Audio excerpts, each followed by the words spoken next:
Hello. Hello, everybody out there in YouTube land.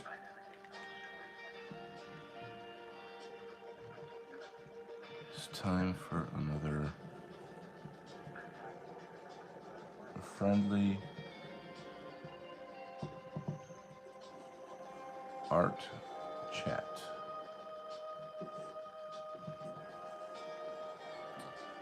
I'm expecting some of my friends from my group to show up in the chat. We're having a pretty intense discussion about essentially all the gatekeepers in the far right, frankly, or the right wing in general. Like the entire Republican establishment is a gigantic gatekeeping operation. It's just, the other hand of controlled opposition. It's believed inside the far right that the most important thing right now is to dismantle the Republican establishment, and not obviously because we're leftists. We're quite the opposite of the left. The left is literally anti-right. It's anti-human. It's anti-white, obviously. So, a couple precursors. It's really insulting when people are like, "Oh, so you're in the white identity movement? What's that? Like, why do you hate other people?" Like, they immediately assume, and this is brainwashing. Like, if you were playing, I don't know, let's say you were on a sports team, and then, you the other team's trying to beat you. Why are you're anti-Miami Dolphins because you're on the Patriots team? Why do you hate Dolphins so much? Nobody asked the Dolphins why they hate the Patriots. It's fucking stupid as shit. I think the primary thing is that people have to get out of this childish mentality that identity politics is bad. Everybody is playing identity politics. Everybody. And it's always ever been that way.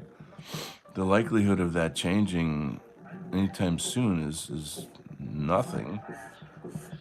But whites are constantly propagandized to not take our own side, and in this fake, phony, egalitarian, we're all equal, there's only one race bullshit.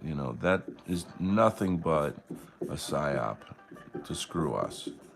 So recognizing the psyop is day one. That's day one.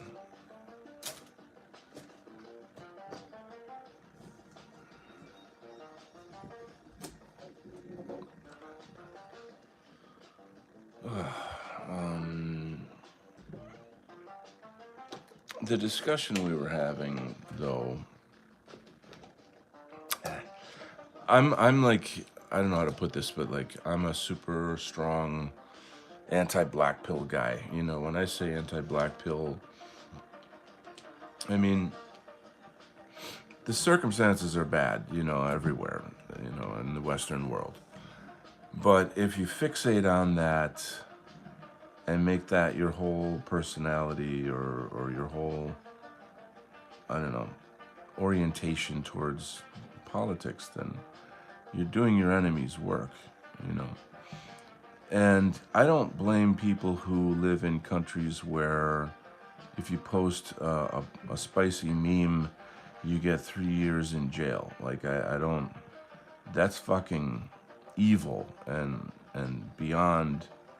Like it's just beyond, you know. It's like crimes against humanity. You know that's profoundly evil. So people who live in these kinds of environments cannot talk openly, obviously. You know, and it's unfair to like I think in America we have freedom of speech. We still also just like the size of the country. Like people don't sense the immediacy of the crisis. They don't understand like how it's pressing in on us and how serious it is. Not everybody. I mean, obviously, there's a lot of people that do, and it's growing and growing and growing. That's great, you know. But where am I going? So I just don't. I don't abide by the black pill. I think that you have to see the painful truth of things and then start organizing, start planning, start brainstorming, start community building. We're so far past. Here's an interesting concept. Is the far right culture just another kind of copium in itself? You know, where we enjoy the memes and the reels and the edits and the shows and the talk, but what are we actually doing? Like, are we, you know what I mean? Like, where's the power coming from? And it's not either or. It's not like, okay, you're either organizing or you're you know sitting on your ass or something. Like the culture as clearly, obviously, it's symbiotic. You know, there has to be a relationship between those things, and one feeds the other. You know.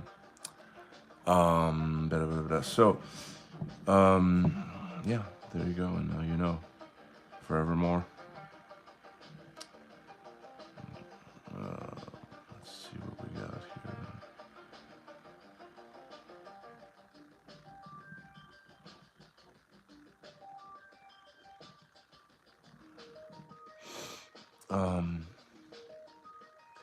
I guess I just, for myself, I feel very worn down. It's like I'm already fighting the forces that exist. I don't want to be fighting the people that I'm standing next to. You know, people that are in the movement.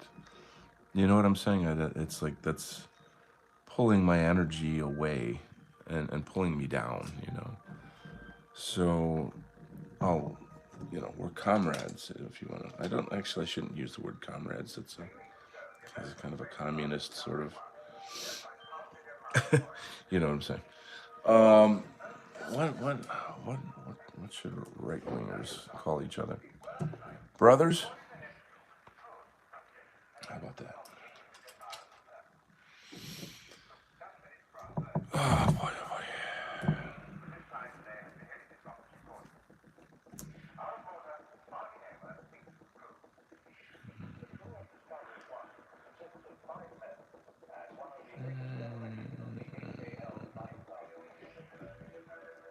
It's not too big. It's tricky to do these things. Drawing comics is not easy. It frustrates me because it's like comics are, in my view, one of the most difficult forms of art. You have to know anatomy and architecture and storytelling and choreography and lighting and costume design, set design, portraiture, you know, it's a ton of different skills that like not every artist possesses all those skills actually. They usually just gotta know what they need to know for whatever it is they're doing, you know. But anyway,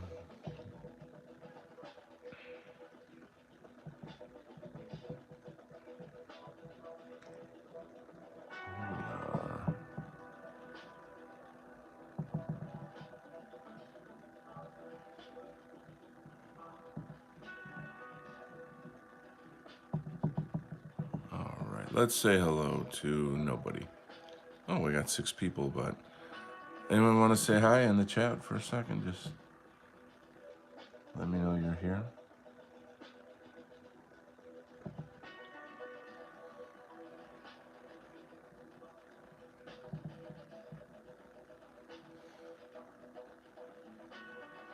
Another thing in comics is page design. That's a whole thing in itself.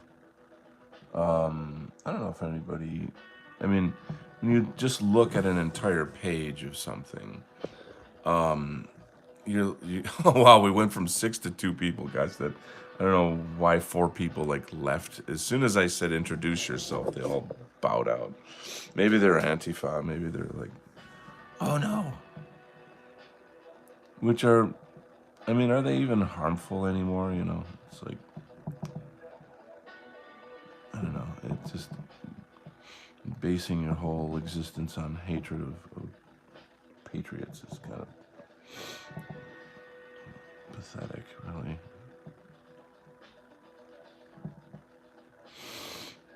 Anyway.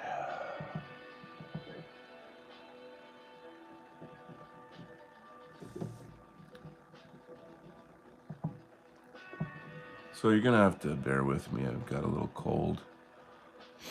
The sniffles. I probably could have taken a little cold medicine before the show, though. So I don't have to listen to this all the time. The thing is, with my health issues, there's a certain kind of cold medicine that I'm supposed to take, because the other one is rough on your immune system. And I don't have that kind. I have to go to the store today and pick that up. So I'm like a little averse to taking the kind that I have.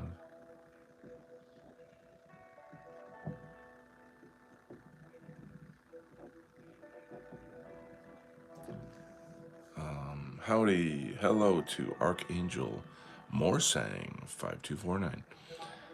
Good efforts completely rendered. Thank you so much. Thank you so much. I really, really like this right here. I think that looks badass. Just the whole breaking of the fourth wall, the anatomy, even the like. There's there's like this dude's talking to that dude. He says something and then he replies, and he's running into battle, kind of. There's all kinds of little things at play here. The flow of the story, it cuts back and forth between this area that's dark, and the villains and the good guys and all that stuff, all that fun stuff.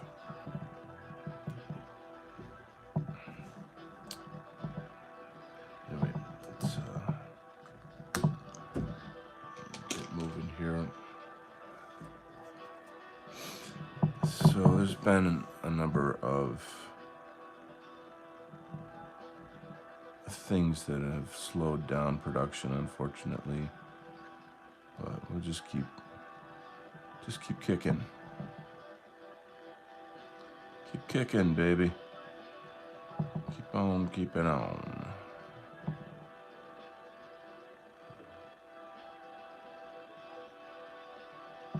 So what's shaking there? Archlichal. I think Morsang is a little easier to pronounce. Are you my guy from the chat earlier today?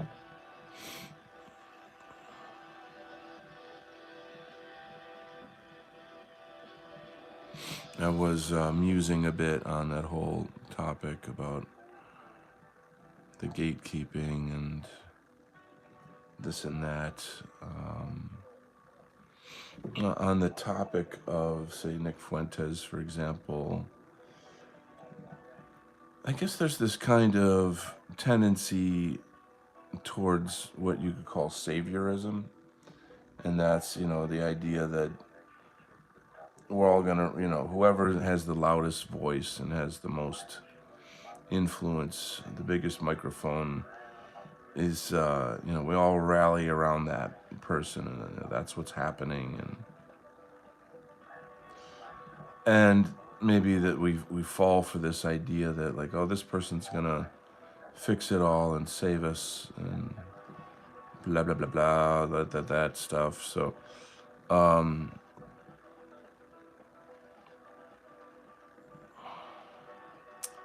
what is the point?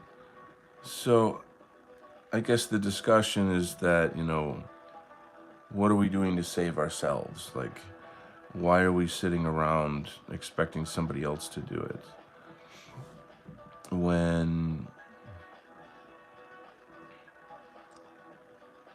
you know, we should kind of take the reins of community building, creating a kind of a parallel society, finding ways around the power structure. You know what I'm saying, I think. But I think that might actually be the problem, is that nobody knows. Most people are kind of caught up in the whole,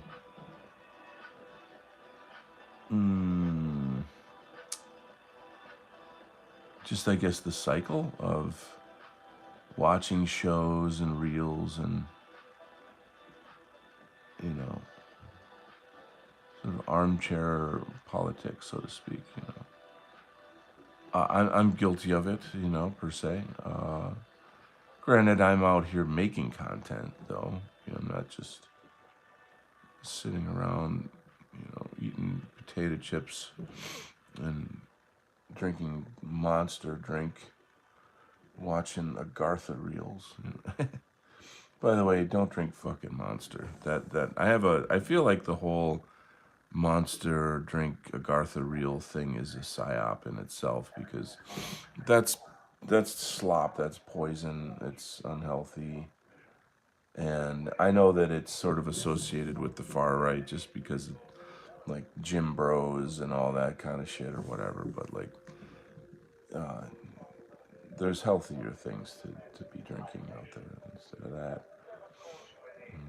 Also, I don't totally know what this means or that I care or what, but they say that the M on the Monster drink is, and this is actually true if you look at it. It's kind of an M type shape. I don't have any scrap paper here. Let's see. I'll try to draw this out. It looks kind of like this for Monster drink, and apparently this is the letter for 6 in Hebrew. So it's 666, I mean, this kind of shit is just, but I mean, honestly, if you do look at the Monster drink logo and the letter for 6 in Hebrew, it literally is the same. So put that in your pipe and smoke it. All right, let's get this going. Now, I'm going to do something that I don't normally do, which is I'm going to pencil a page. I usually just do the inking, but I got to move on. I got this next page to do, so.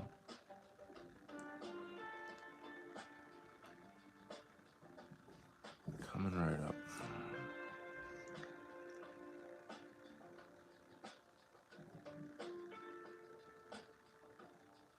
A little bit of chill music in the background for you.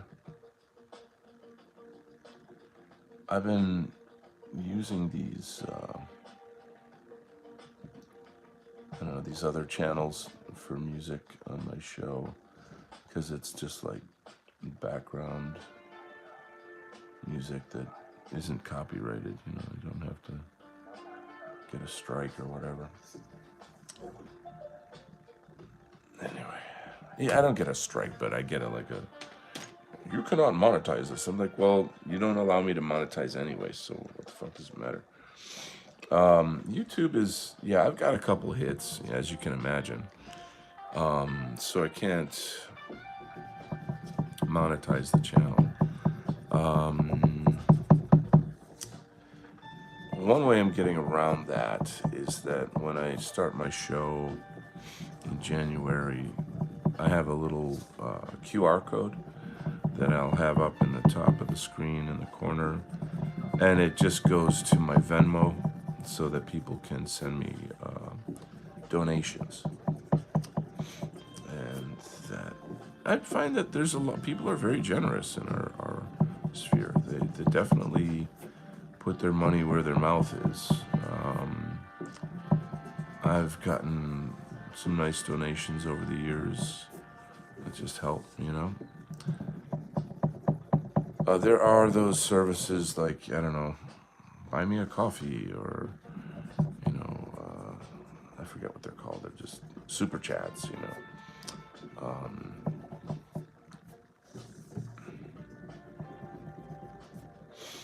Who knows? But at the same token, I like people to be able to interact with the show and ask questions without having to pay money. You know what I mean? So for now, I'm gonna do that. I'm gonna keep the. Oh, and I've got a massive announcement, which when there's only like 3 people here, it's not a big deal to make an announcement. But you know, it's Thursday afternoon. People are at their jobs and shit. So I don't know what time it is in like the UK or wherever, but Greg Johnson is my guest on my new show. Greg Johnson, who's he? Well, if you don't know who he is, then you're not part of the movement. He runs Countercurrents. Hippocratic Oath, Shalom Shabbat. Oh, my brother. My brother is here. I'll be able to chat in a minute. So, oi. Woo. Oh, and then we're going to get into some oh, shit. It's going to get really esoteric here in a minute, my friends. My friends, it's going to get really esoteric. You're going to hear all about. Oh my gosh, I can't even believe it. Hippocratic Oath, yeah, yo. He's back. So, for those who don't know, Hippocratic Oath is a good friend and member of my group. He and I specifically are interested in the weirder, more esoteric stuff, UFOs, all the darker stuff, I guess. I don't mean dark in the evil sense, but like things that mainstream people are too cowardly to look at directly, you know, because like they can't cope with the reality of Gnosticism.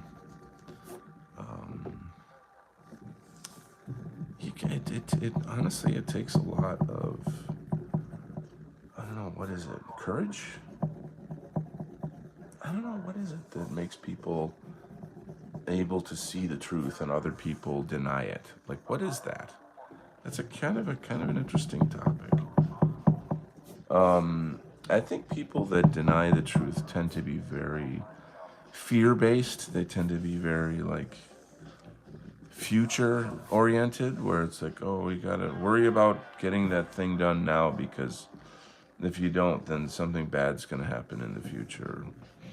And you should have a sense of the future and preparing or something.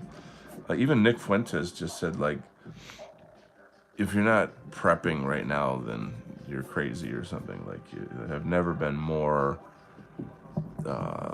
kind of paranoid, you know, about collapse than ever.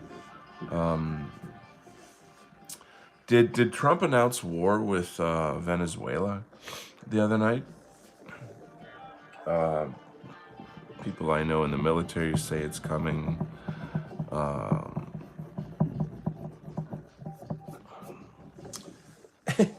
It's just all controlled collapse, you know. It really is. It's just all Shite. Not yet. He did not yet announce that. Okay. Well, that's weird that people would say that he is going to say it and then he doesn't. I don't know. Anyway, we are going to start with a blank page and a new. Oh, this other little thing I can kind of share with you.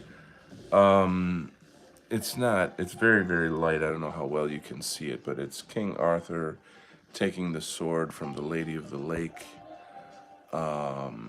This is going to be the cover illustration of a coloring book that will be the first project of the new arts organization that I'm a part of. More on that later. It's the whole thing is so new and young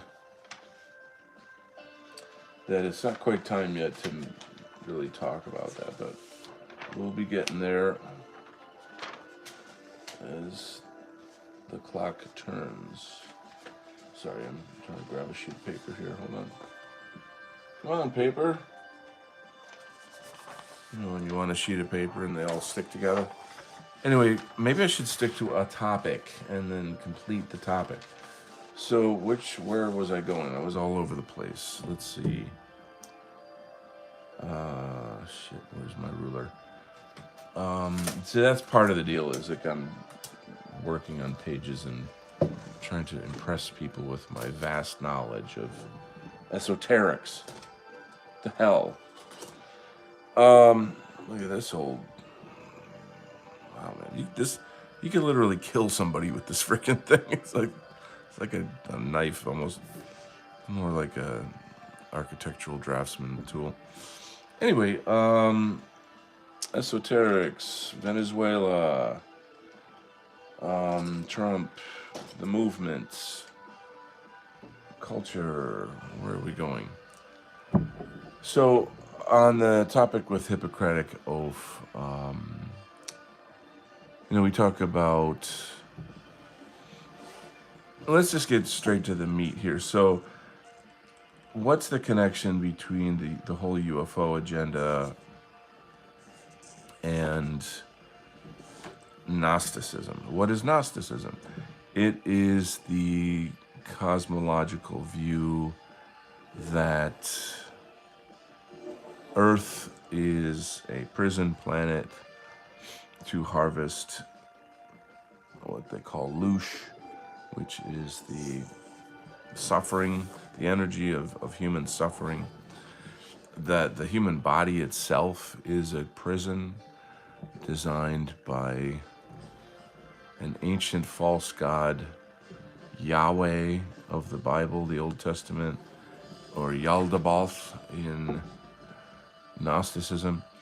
In the days of early Christianity, there were numerous Gnostic sects. The church did away with them, killed them, burned their texts. The Library of Alexandria would have been a huge resource for this. The Nag Hammadi texts, which were discovered, 70, 80 years ago, that created a huge revival in Gnosticism. Carl Jung did an enormous study on Gnosticism that, for me and us and everybody, hello Chatelet, Flash is here, my brother. I recently came across a video basically about Carl Jung's study of Gnosticism and the Nag Hammadi. And it was really powerful in that it framed all of that cosmology within his psychoanalysis. That he took, oh man, it's obviously too hard to explain this, but he talks about how freedom from this matrix of the soul, the prison planet, if you will, has everything to do with his process of the dark night of the soul, and I don't have the language for this. I'm not a Carl Jung expert, but it's something about looking at your dark side. There's language for this shit, in which you don't. In a sense, it's admitting the fact that good and evil are potentialities within the human soul, and that things are not dichotomized in this kind of all good or all bad, but that rather it's the potentiality for either. And as such, we that's the more adult, realistic way of looking at our lives, ourselves, the reality of existence. And this, I recognize that, Christians hate Gnosticism. It's a heretical view. It's a massive threat to the power structure of the church and the Christian belief system. I love my Christian brothers and sisters, and when I talk about these things, I'm never ever trying to like make any sorts of personal attacks on them. Like if I were to criticize, I don't know, like paganism, which I don't do, and I've never had a reason to. I wouldn't be doing it out of like, oh, let's hurt these people, the pagans. No, it's just an intellectual rigor. You know what I'm saying? It's just an intellectual endeavor. But not. I don't mean that in the regard of like, oh, I don't care. Obviously, I care. I want freedom. I need spiritual freedom. People, it all comes down to the ego at the end of the day. It's always, if your ego and your sense of self is more important than the truth, then you're really not an adult. You're really more in some kind of adolescent stage of spirituality, I guess. So I guess I just have to throw that out there. And yeah, so that's that. Anyway, let's read some comments here. I apologize for not being able to talk clearly and draw at the same time. I'm sorry, I can't ride a unicycle and juggle very well. Our Moons Morsang says, I can only draw stick figures. Don't think I've observed the craft of drawing in the person, etc. Gnosticism originates from the Greek term gnosis, a nous, which is knowledge. Well, yes and no, meaning Gnosticism's origination is in Egypt through the Emerald Tablets, the god known as Thoth, and then Greece is kind of the epicenter of Western philosophy. So when it went to Greece, the Greeks, their name for Thoth is Hermes. You've heard of Hermes Trismegistus. And so when all this information got Greekified through that crucible, then we've come to know, that's how we came up with the word gnosis, Gnosticism, etc. So, but it goes way, way, way back deeper into Egyptian history. I don't fuss about like those kind of historic things, I guess. I mean, only insofar as they matter to knowing the truth. But to me, I don't care how a car works. I just need it to get me to the fucking hospital before I bleed out.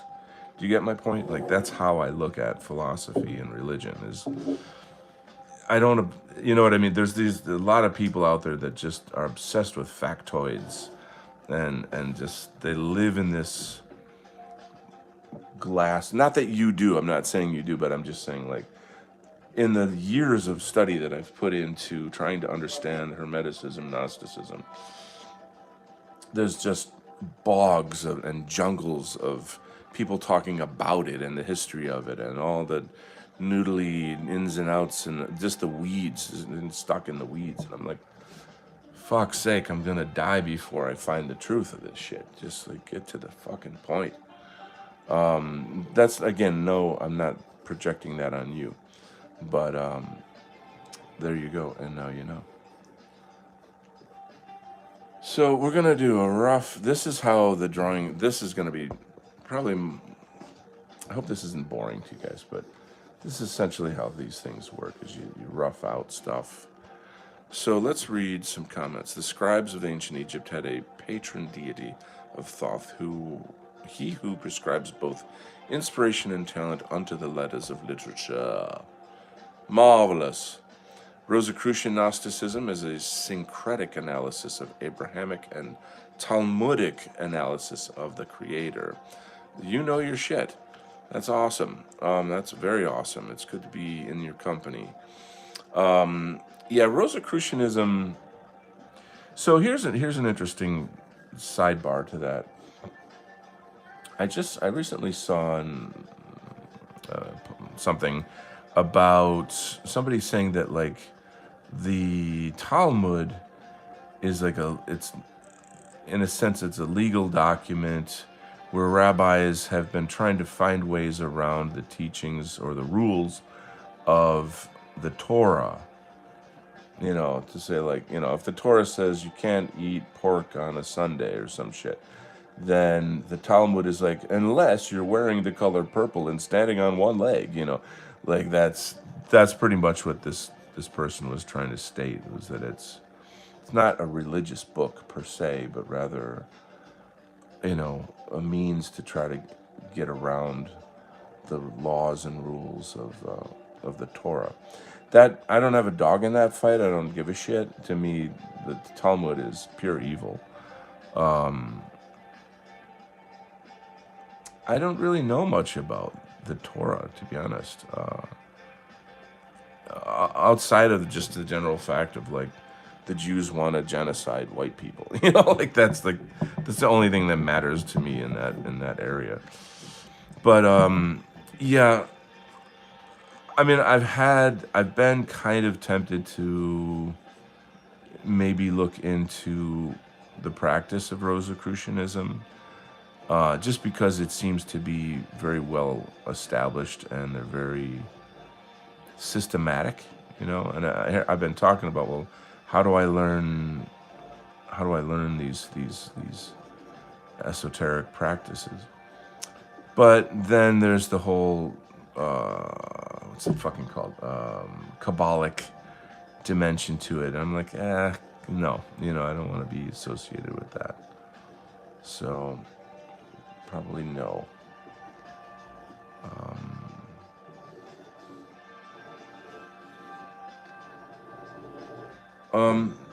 Yeah, this shit gets pretty complicated because there's lots of left and right turns in that topic. It's very deep. I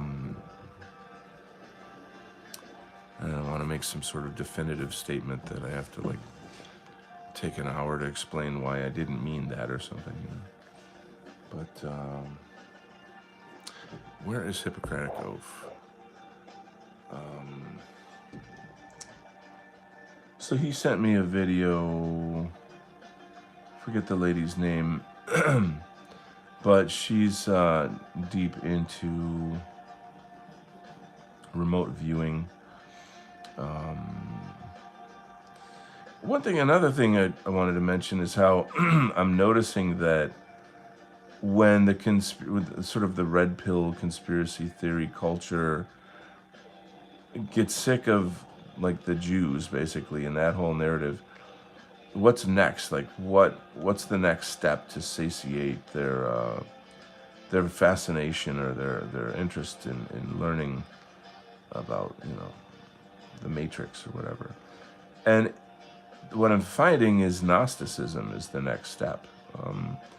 Only because, you know, I watch reels and I you know, have a sense of, I've got a finger on the pulse of the culture.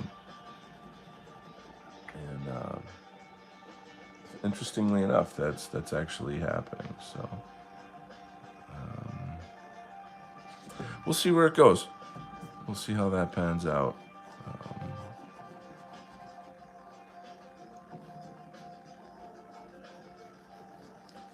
So I don't know if you guys probably can't see this off screen, but yeah, Tracy, thank you, Tracy Twyman. Now that's a 5 hour interview, bro. So I've just cracked the surface of it, and even in just like 5 minutes of the interview, it's like holy shit, you know, it's very crazy. Like it's pretty amazing, you know.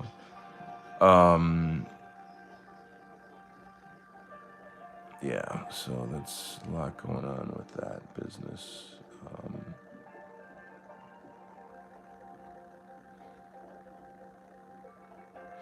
So with I'm just gonna say this: when you're inking, the lines are already there, so you don't have to really think as hard. No, I'm not inking. I'm drawing. I'm laying out the story, so it takes more mental energy, you know, which means I'm not going to be able to talk intelligently and do this at the same time. So I have to try to figure out. Maybe I can only talk about shallow things or respond to interesting questions and comments. Oops. Okay. Hippocratic Oath says the Torah is the first 5 books of the Bible. The Zohar is mystical text. The Talmud is an argument with God. Tracy Twyman. I get it. The main thing was that she human calls the human purpose. I thought you might like that part. Well, I don't know if I've gotten to that part yet, but it's interesting because it how do I put this? All of this stuff seems to indicate the importance of humanity per se, that like you know, that we're favored by the gods or God, and that, you know, the archons hate us for that. How, you know, there's different oh boy. This shit's too deep for me to go into while I'm using 80% of my mind to concentrate on drawing. Yeah.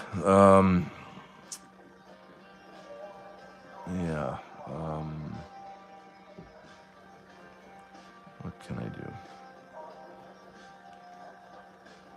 I guess all I have to say is that more and more and more and more, I keep seeing things that confirm my belief in Gnosticism. But also my interest in Gnosticism is trying to get to the bottom of like who was Jesus and what was his teaching. What is his true teaching? And you know, again, like you just say that, and immediately you're at, you know, you're in the war of ideas with people. So I'm not trying to have a fight with anybody. I'm just trying to do the work, you know, myself. And I know that other people have found their answers, and that's fine and stuff. But I can't adopt your answers. I have to have my own. Does that make sense? Like I can't be like, yeah, I believe this because you told me to. You know, that's not how fucking shit works. You know.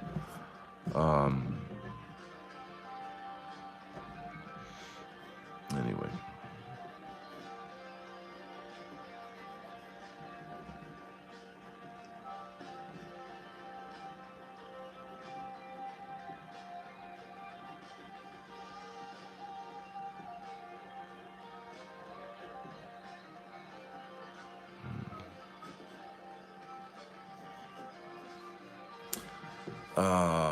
Humans made in the image of God, humans interpret reality and can, in a way, create using thought. Angels are not designed for that, so they use humans to create reality that favors them.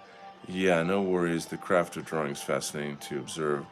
I'm far more interested in that than an analysis of Gentile permissible teachings that I'm already aware of. Thank you. So, the drawing. Okay, so I lay out the story as such in very, very rough. Hello to Occult Circus. Great to have you here. Let's see what Occult says. Yo, bro, was on Odyssey and searched your name. A bunch of podcast roundtables came up. Which do you think would be worth listening to, or goes into these sorts of topics if you have discussed them? I've never been on like a roundtable to talk about these things per se. They weave in and out of all of my conversations. They just kind of, I've never done like one single show that's like exclusively Gnosticism, Hermeticism, my shit, like what I have discovered. I am starting a series of articles on my Substack about learning Hermeticism, and you trying to use that for the movement to try to help people learn simple, basic hermetic practices that we can apply. I don't really go into Gnosticism so much because it seems to be very divisive. Like people flip out a lot about it. I don't know why. That to me is so like anti-intellectual. Like I just don't. I don't know. It's like, oh, you're Gnostic. I'm not gonna be your friend anymore. I'm like, grow the fuck up, maybe. That's really fucking gay. Like what the fuck. But unfortunately, I've experienced a lot of that, which I think has kind of shut me down, a bit, which is sad. Hold on. This music is terrible.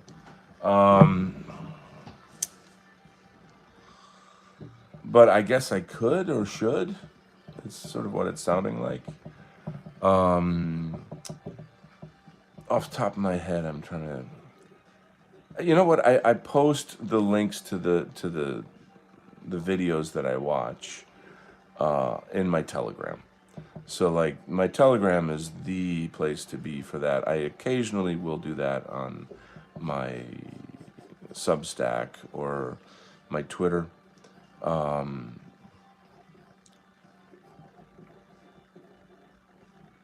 guess I should be more systematic about that. Get this in here so we can see what I'm doing. Now you guys know why I never draw on this stream. I only ink on this stream because it's so hard to juggle these two things. But I'm trying to have my cake and eat it too. Basically, that's essentially what we're doing here today.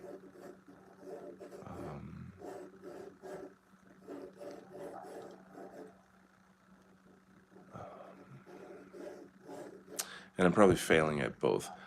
So let's take a look at the comments. Morsang says, don't worry about it. Comprehension analysis of theosophy as a domain of intrigue for many. I personally study Kilopodic. Kabbalistic analysis and Shintoist theosophy, etc. You and I need to have a deeper conversation then. I don't know if you know that I lived in Japan for a year. I studied Zen Buddhism over there and painting. And I had some experiences, that gave me a lot of love and respect for Shintoism. It's very niche that you like that. I find that like that's really rare for anyone in our sphere to have an interest in that. I'm kind of fascinated that you're into that. Kami-sama, yeah. It's what I think my takeaway is the I think of the world as broken into two kinds of religious orientations. One is what I call indigenous, and the other is Abrahamic. And I think a lot of us can agree that the Abrahamic is very Judaic, really, and very poisonous. Whereas the indigenous is almost always very natural, very healthy. It's very good for a people, whoever those people are. If they're Japanese or Danish or Celtic or who, whatever, so there's a thing there. So, wow, man, I am all over the place. I apologize. And I got some really intelligent, well-read people in the audience. Occult says, I remember Asha Logos put out a video about called Reject the Black Pill. Basically, mindset is really important, but obviously don't let all the BS sway you. I know I've definitely seen it, yeah. And I've corresponded with Asha Logos. We're always like, hey man, we should do a show together, like, so at some point, I'll probably get him on my new show. But yeah, he's great. He's great. So that's interesting that you should bring that up, because the the conversation that we just had in my Telegram was very black pilling, but not in the sense that we talked about black pilling topics, but then somehow got out of it or came around it or out over and under it somehow. And I guess that, there's different perspectives in terms of like, if you're not seeing the truth of things and how black pilling they are, you're not really an adult in a sense. Like, you have to see the painful truth of these things and where we are. And don't indulge in the copium, don't indulge in saviorism, etc. Fine, like that doesn't, I don't need like an hour lecture, I agree, But I am of the thinking that,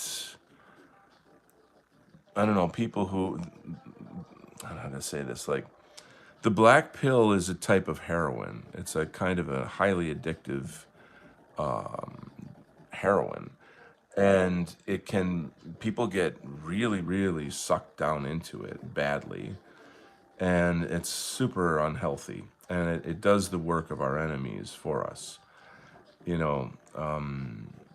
don't think one should ever defend negativity and black pill others. If you're doing that, you're hurting the movement. Now, telling the truth isn't black pilling though, but sort of, I don't know, spreading the sense of hopelessness is. Do you see the difference? So like, as bad as it is that's even just more reason to fight harder. You know what I'm saying? Like, that's how I transmute the black pill, is being like, all right, look how bad it is. That's even more reason to fight harder. That's even more reason to love your brother, and don't, I don't know, go down the rabbit hole of like, oh well, you're Christian, I'm pagan, you're European, I'm American, focusing on differences or whatever. Like, that's, you see where I'm going with that? So that's me, that's me. I tend to be a more positive kind of person, I guess. But it's heartbreaking to see how a lot of our guys out there are pretty much, they haven't even quit the movement. They just like try to black pill everyone around them, and it sucks all the air out of the room. It nobody wants to talk in a space like that because they're afraid of getting attacked. And suddenly, like, there's no more discourse. There's no more, brotherly love, so to speak. There's no more movement in there's no more culture. So my thinking is always like, okay, so great. We know what the problem is. What do we do to fix it? Like, you know what I mean? It's not enough to stop at like, here's the problem. It's like, instead, okay, let's go fix it. Also, there's a culture in our, or a subculture. I don't know. There's an element of culture within the dissident right to just fight with each other and like call each other a faggot and and all this. I'm really, really intolerant of that. Like to me, it's okay to discuss shit and be like, okay, you know, you're wrong about X and here's why. Like that's okay. That's okay. You know, that's normal intellectual discourse. But being like you're wrong and you're gay, you know, is not that's not how it works, you know. That's not how it works. So, you know, I'm not I just don't know. You know, I'm like, no, that's not how we're doing it here. Um but anyway, so I've made my statement. Let's get into some commentary here. But I love the craft of drawing. It's beyond personal competence. Um, I could, you know, there's been many people that are like, hey, why don't you teach art? And I've taught art for years. I'm actually like, I'm like a state certified art teacher, to be honest with you. And yes, I could and I should, but I don't because I'm doing this, you know, I'm like, I'm working, I'm getting paid. Could I start an art class and charge people? Yes, you're right, I could. So why don't I? Because I'm stupid. Um, who would come to this class? That is a good question. Maybe I should do that. Um, a lot of people just enjoy the seeing it, the process or whatever. What this level or stage of the process is just rough. You know, it's just the rough layouts of things. I do a lot of my final work in the inking stage. You know, like if you look at my inking, it's very graphic. It's very. It's not sketchy. It's not impressionistic. It's you know your storytelling. So you have to say, you know, this is an axe, this is a cloud, this is a window, these are teeth, you know, this is smoke, this is, you know, you have to draw shit that looks like the shit, you know, and then there it is. So whereas in fine art, it's you have like more mush that you can kind of play in, so to speak. But this level, if you compare what you're seeing here to what I just showed you, is very loose, very loose, you know. And then I'll tighten that. I'll focus more when I get to the inking. Uh, Hippocratic Oath says I was promised live music as well as art and discussion. Live music? I don't know about that. I can grab my guitar. You want me to sing a song? Should I grab my guitar? I'm to the stack, but not looked on it in a while. A lot of good articles from all types of people, big time. Substack's fucking amazing. It's amazing. I was sort of like, oh, I don't need another social media. Why should I go to Substack? You know. But then when I got on there and saw like the kind of people that are on there, the kind of content that you can get, I was like, wow, this is phenomenal. You know, this is great. So that's actually another part of my future, so to speak, is I need to put in like I got to set aside a day and be like, okay, it's Substack day. Like I'm gonna do X, Y, Z, whatever the thing is to make sure my Substack is up and is active. You know, people pay me money to subscribe there, so I got to give them something. I think you hear what I'm trying to say. All right, so this is happening. Um, now let's see. That's here. It's like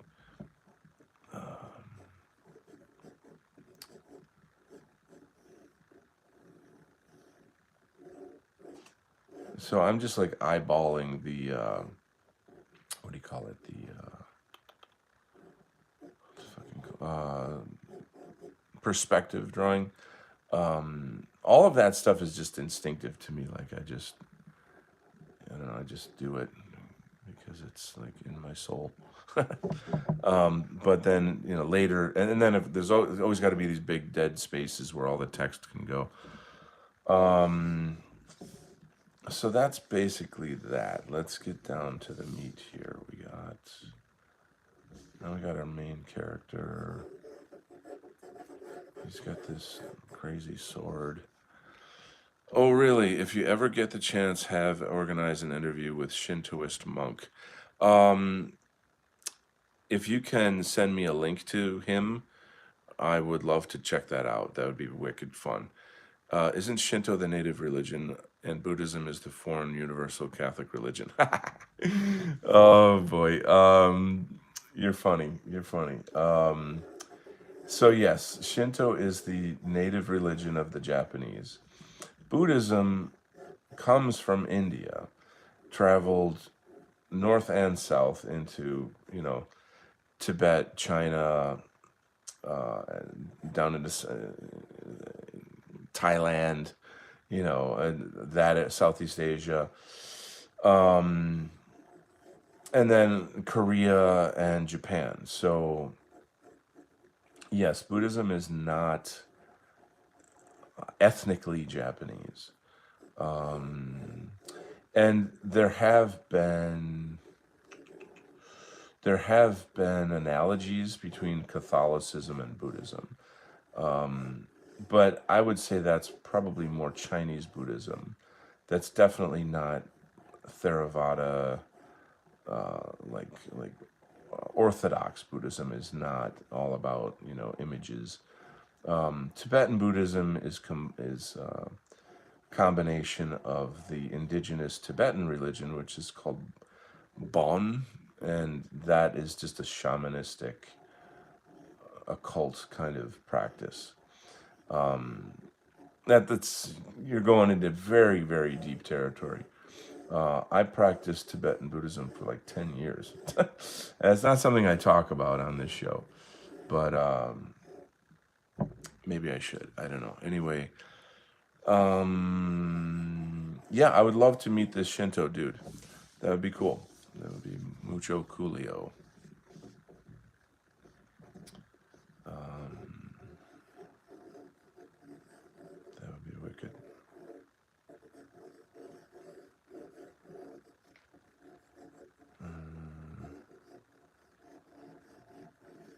So here I'm just like, okay, that's the bicep, that's the shoulder, da da dee, da da da. And here's the head. This is one of those. This is like the Mediterranean yes meme. So I've got to have his head turned perfectly sideways. I don't know why the author chose the Mediterranean yes meme for this particular character, but he's got his own logic.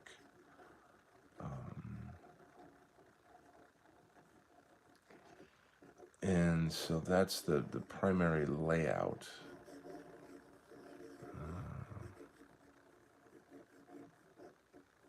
of that guy, which is this guy right here. Let's go. Okay, Morsang says, as far as I'm aware, Shintoism is Japanese originated causality analytics of the cosmos across manifold theosophical treaties. So the Amaterasu is the god of Shinto. It's the sun god, and it's the god that descended literally straight from the sun and gave birth to the islands of Japan. So I did read, I forget the name of it, but they're like the origin. It's kind of like the Bible of Shinto. I read that when I lived in Japan, and it's mythology. It's all of that kind of what you can imagine. But yeah, it's their explanation of the cosmos and their place in it, which I think all mythology is in a sense. He has archived anything. He has archived anything, and I don't know who you're talking about. The Shinto dude. Yes, Jesus has a public gospel and a deeper teaching to his disciples. Parables are an interesting story, but they have a deeper meaning. Hi, Donald. Hey, Victorian. Welcome. Welcome. I want to quick say the thing here. So I have this really bad bias against Jesus because of the whole Jewish context. And it's really been very, like, I can't penetrate or get to the core of what Jesus is because of it. And like, if you look at Buddha, real to be honest with you, Buddhism, the historic Buddha was Iranian. And beyond that, you wouldn't say he was Iranian. He was Scythian. Like, there was no Iran in the day of the Buddha's birth, or even before his, I should say, like his family lineage. So he had blue eyes, you know. But like, to look at the Buddha as if he were from India, and then look at like the current racist view of Indians, and then say, oh well, I can't learn anything from the Buddha because he was Indian. That, you see how that like completely fucks up the truth. You know what I'm saying? So what I'm trying to do is say, like, try to get past the bias of Jesus being Jewish, which some people even argue he wasn't, and get to the core of the teaching. Because, like, if I tell you, and you say, hey, how do I get to the football stadium? And I say, well, you take, Route 20 to Main Street and take a left and you'll see it on your right. If I tell you that, or like a black guy tells you that, does it change the truth of how to get to the football stadium? I know that's a crazy analogy, but I don't want to be anti-intellectual about it. I want to be able to look at a thing and say, it's not about who said it, it's about what they're saying. You get my point? So Gnosticism has helped me to get past that, to get around the bias of those things. I guess I will say that it feels very much that, like, the church is Jewish, and I know the Christians are fucking bristling right now when they hear me say that.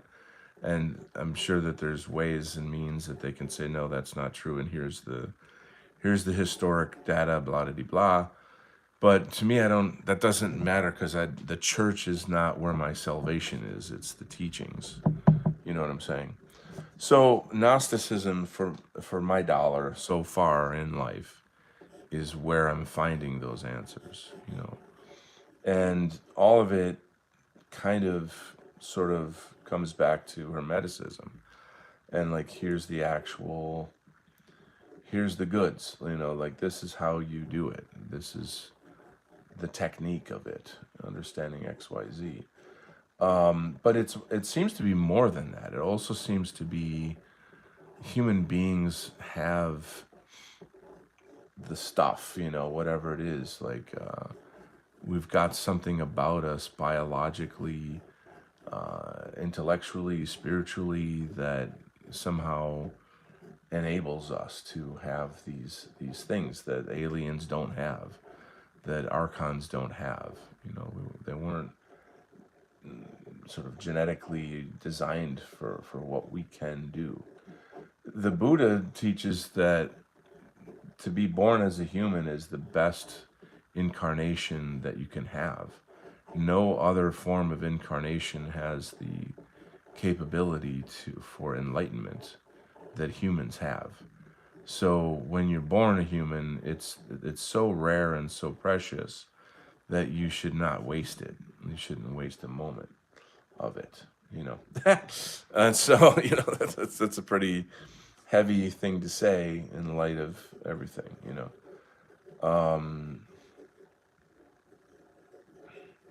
Wow. So anyway, I'm just kind of responding to some of the things you're saying. I think it's okay to exercise understanding and mercy unto all maximally black-pilled, because their analysis is founded upon acute awareness of the conditions that give rise to such. If you can draw and play at the same time, that's just not good enough, right? Yeah, I'll play guitar in one hand and draw in the other. The craft of drawing is a serious shit tier focused, dependent domain of expertise, etc. If he's focusing on it, I don't disturb him. Multi-cognitive distraction, let him focus. Also, I don't know why I have one thing next to my name. Oh, first time observing that channel. I don't know what that, maybe that is, yeah. A cult says not really looked into it properly, but heard that Jesus went to Japan. So there's a whole, oh boy, talk about a rabbit hole. The Chinese say that he taught in China. There's the whole lost years of Jesus where he went to India. It's claimed that he was like a Kundalini master. There's other documents I've come across that say that Jesus wasn't crucified, that he ran away from the Pharisees who tracked him, to kill him as a political whatever, and blah, blah, blah, blah, blah, blah. So like I don't have like a dog in that fight or whatever. I'm not trying to convince everybody of all that. There's who's the who's the guy? Aryan Israelism, or no, Israeli Aryanism something. There's that whole theory that the original Israelites are actually Aryans. There's some kind of Babylonian text that describes them as such, and there's just so much there's so much convoluted history. Like that's kind of what I'm trying to say, is that I can't go down these rabbit holes because like I'm not trying to defend the Bible. You know what I'm saying? I'm not. That's not my game. That's not the thing. You hear me. I don't have to keep repeating it. For people who are invested in Christianity, that's your game. That's you can prove or disprove those things. To me, I just want to find the door out. I'm just like, how do I get out of here? How do I save my soul? And save it from what? From reincarnation. You know, that's the game. That is the game.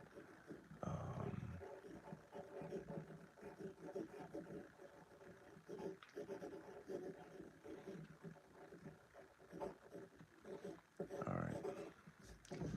I am gonna have to focus a little bit. Oh, and of course my camera mode is getting lower, or my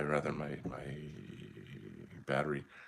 Um, Sword chainsaw hybrid. That's exactly what that is, and not only that, the teeth on the sword.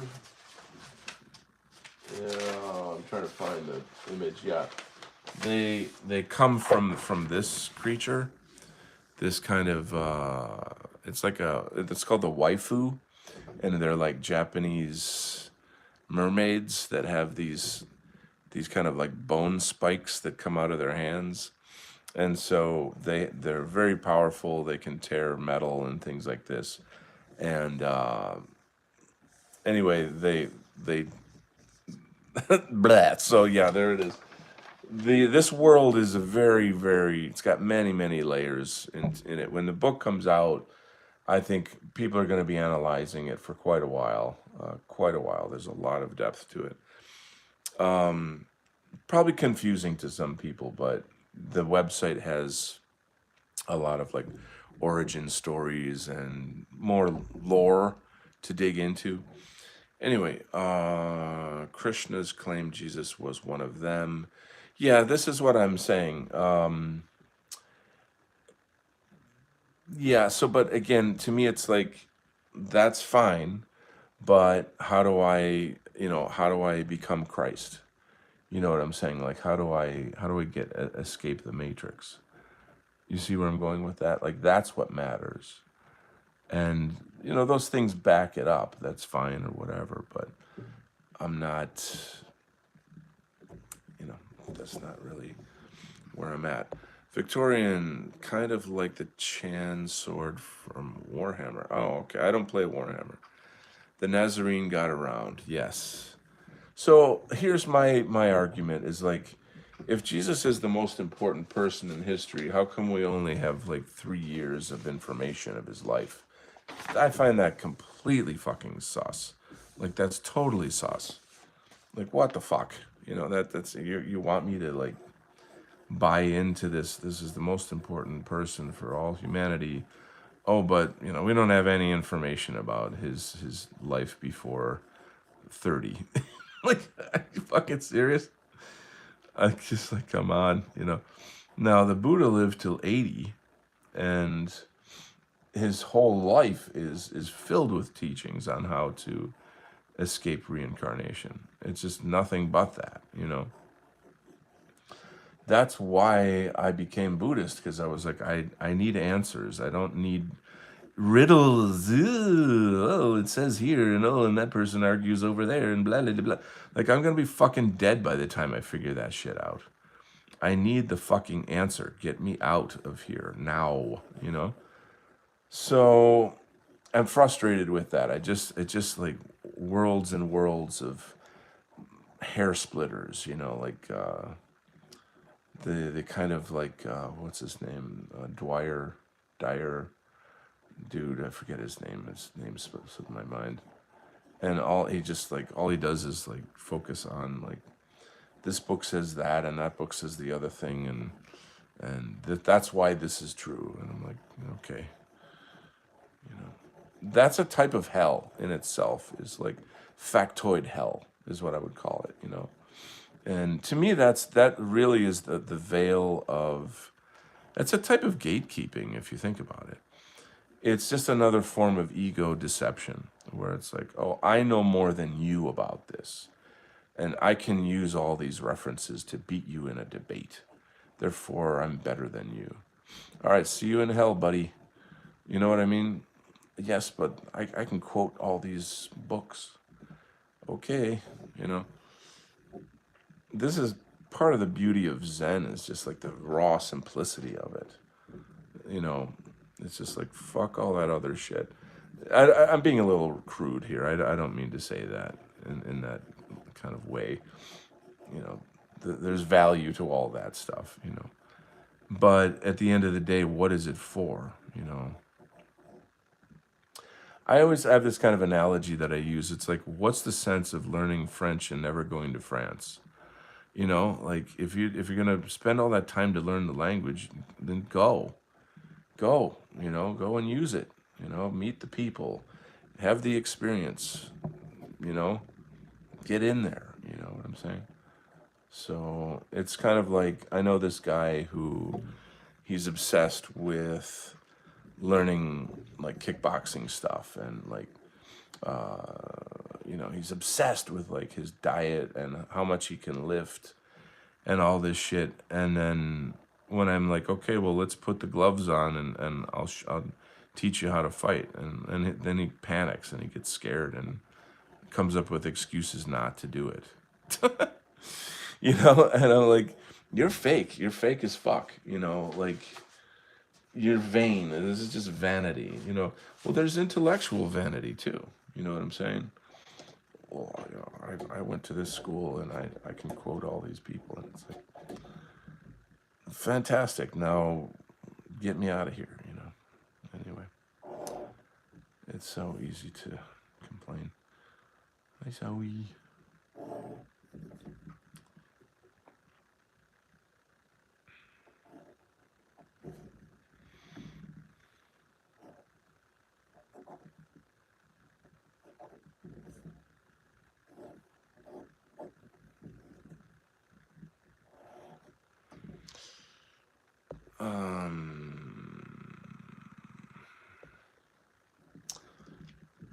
Yeah.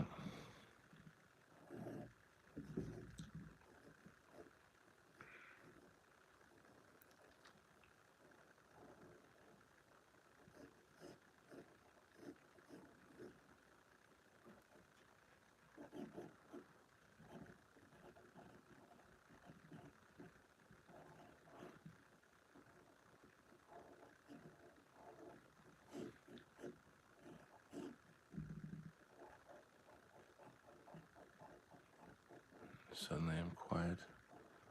So I'm drawing. But like drawing is a really, really okay. Part of why I know as much as what I know, or etc., is because you got to imagine years and years of freelance art where all I'm doing is listening to audiobooks and lectures. You know what I'm saying? So, you know, that's it's been fantastic in that regard. Like I, learned a lot, you know, over God, how many years? Ooh, so many.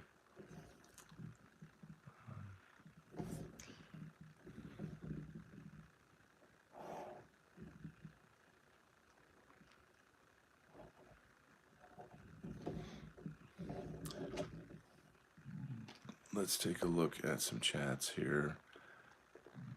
Morsang says, "What I'd be extremely interested in is having a Shintoist monk have dialogue with me, or another on cliphotic ontological evil, the hollow fruits emanations of the trees of life that are the shadows." Well, you would get a very Japanese point of view on it. I'm sure of that.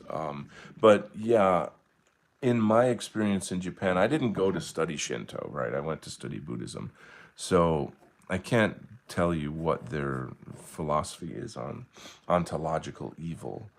I could tell you the Buddhist perspective on it. But yeah, it would be interesting. It'd definitely be interesting. I would definitely say it's like what's the word? It's like not a really well explored area. We know a lot about Buddhism and Christianity and Islam or whatever, all that stuff, but who's studying Shinto? Nobody, not that I know of. Um, anyway.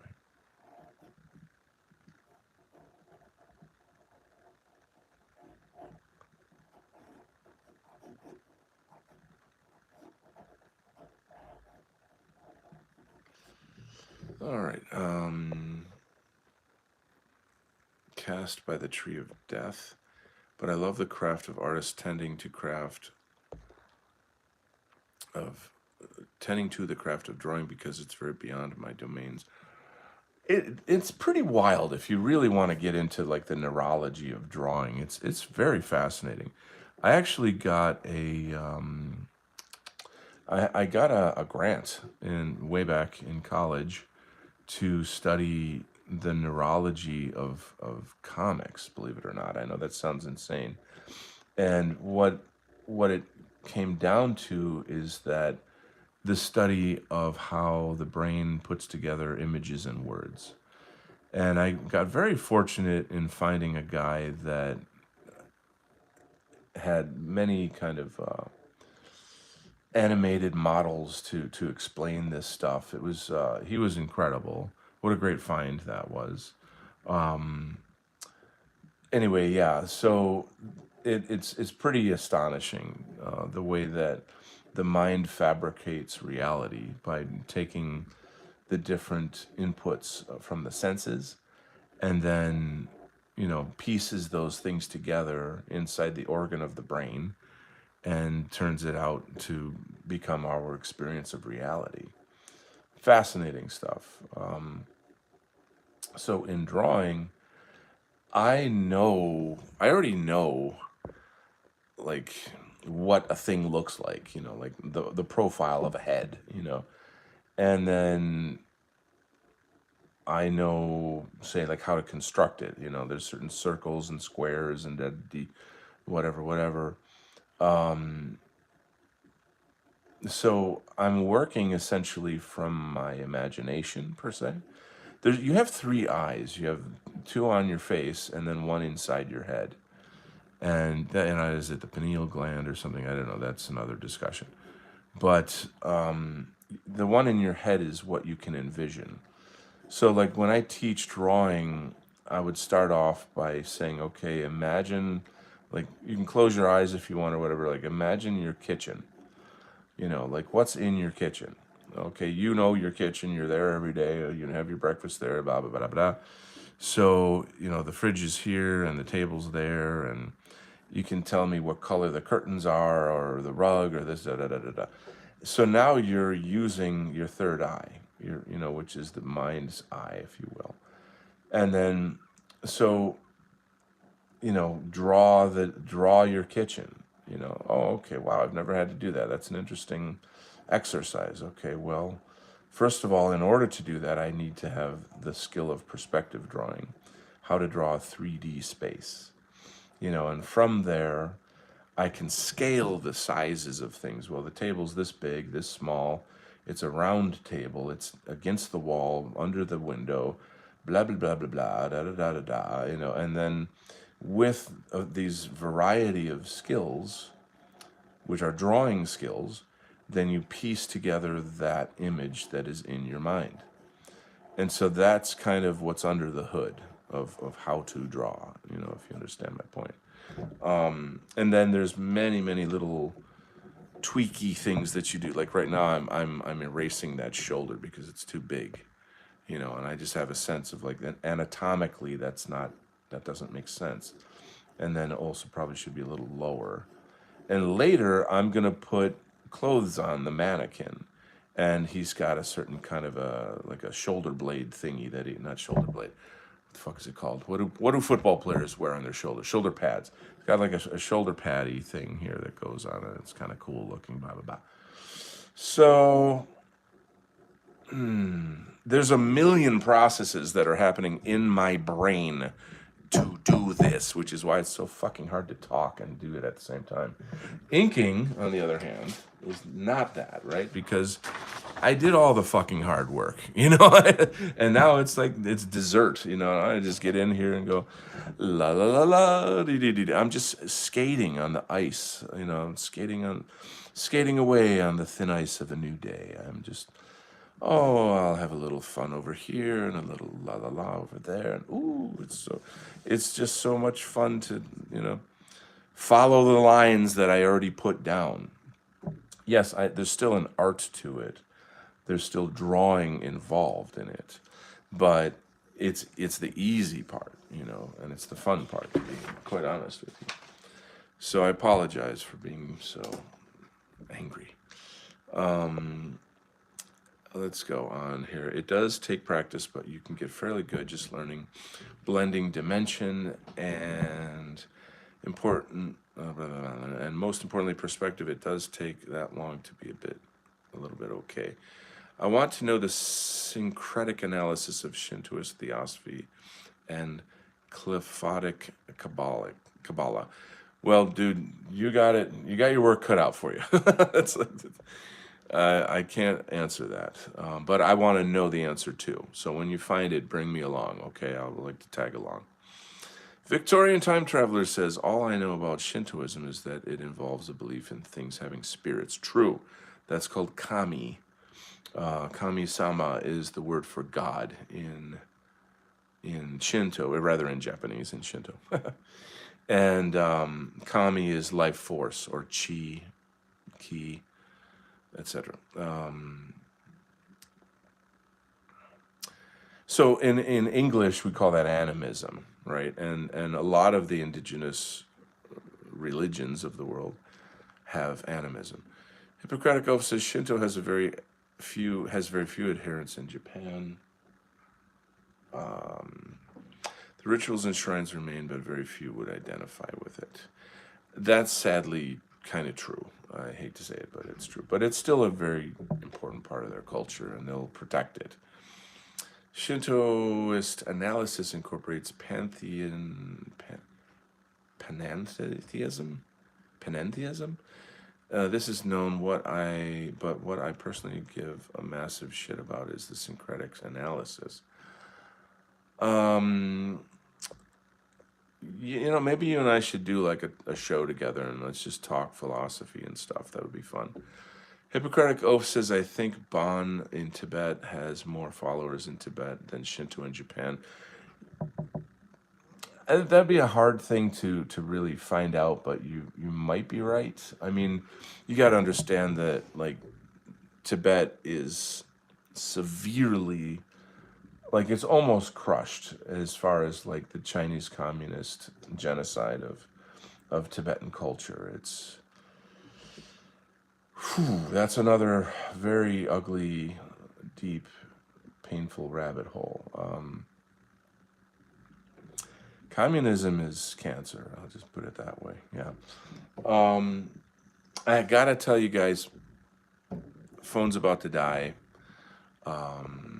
I feel like I've failed at being interesting in this show because I just can't do these two things at the same time, which is again why I never draw. But I'm trying to have my cake and eat it too. Do a little drawing, a little talking. Amazing group of friends here. Like these, you guys are the top. Like you're the cream of the crop. I love you guys so much. This is the kind of conversation that I love to have. I love to engage in. But unfortunately, I picked the wrong time to do it. So I shall give you a merry farewell, and I will be back. Excited to announce that I am going to be on Millennial on December 29th, 7 p.m. Eastern. Put it on your calendar. Millennial is on now. I just watched Jared Taylor on it last night. It's a big deal. Being asked to be on Millennial in the dissident right is like, it's huge. So definitely you guys can start tapping into Millennial Woe's yearly show. And then set your calendars for December 29th, 7 p.m. Eastern. And you'll see Donald Kent on there. Occult says, bro, you're good. You bring up a lot of cool things. I always hear something new. Great. Thank you. Thank you. Thank you. That soothes my wounded ego. Yeah, no worries, Rush, etc. Find an apex scholar, Shintoist monk, and have me speak with him. Personally, have a massive shit interest. Well, I mean, I want to know more about that, but you're going to have to go onto Telegram to share that with me, okay? Please do that. Hippocratic Oath, I should watch the Jared Taylor episode on Millennial. I watched a good bit of it, and a lot of it is just kind of a review of everything he's been saying. It's not terribly new, but it's still Jared Taylor, who's the father of us all. It's just, it's cozy. It's really cozy. So I definitely recommend it. Morsang says, shut out the commentary and focus on drawing if need be. Well, it's mostly because my phone's going to crash in a minute and I have to recharge it. For some reason, I can't. I mean, the phone's plugged in, but I don't know. It eats up so much energy from the phone that I can't have it plugged in and be live at the same time for some fucking reason. What I literally need to do is just get like a proper camera, hook it up to my laptop, do like that way, but this is just so easy and convenient. Next year I've got to get my shit in order and get past this stuff. Anyway, Hippocratic Oath is just to hear white people, who. Yeah, I love Jared Taylor. He's the king. Anyway, God bless you guys. Keep on rocking in the free world. Look up Donald Kent Art on Twitter. Look up Donald Kent Art on Telegram. Look up Donald Kent Art on Substack. Look up Donald Kent Art on Instagram. My Instagram is pretty much entirely just like really, really, really awesome reels, edits, funny videos. It's super, super, like not allowed in Europe, if you know what I'm trying to say. What they call the broken cross, Uncle A. Like I go totally hog wild on Uncle A and that kind of stuff on Instagram. It's a lot of fun. It's mostly for fun. Great times. Anyway. No worries, etc. I love observing the craft artist. Splattercat is fired. Where is our brother Splattercat? He's maybe the holidays of tying him up. Anyway, I love you guys. You're amazing. You enrich my life. Each and every one of you mean so much to me. Stay tuned and come back for a proper show when I can ink this page. So God bless. Talk to you soon. All right, cheers.